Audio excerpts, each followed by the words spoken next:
Suzana Lovec, potem afera Patria, me zanima obiski Fincev, tudi v Sloveniji. Obiski Fincev se v Sloveniji kar vrstijo. Nekdanji direktor Patria je bil že zaslišan in ima status osumljenca. Me zanima, po vašem mnenju, ali bi posel zdaj morali razveljaviti? Kako komentirate pozive, da bi minister Erjavec zaradi objektivne odgovornosti moral odstopiti?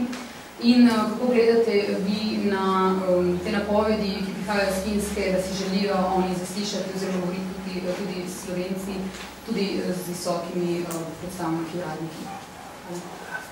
Najprej hvala za informacijo, katere stvari sem zdaj prvič od vas slišal.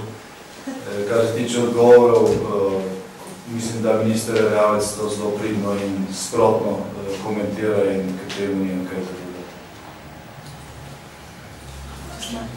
Ven napis k Patriji, ni me zadovoljil vaš odgovor, namreč ministra Erjavca sprašujemo, komentira, sprašujemo pa tudi vas, glede na to, da je danes direktor sistemske tehnike ponovno pozval vašega ministra k odstopu in to zaradi blatenja ugleda Slovenije v svetu.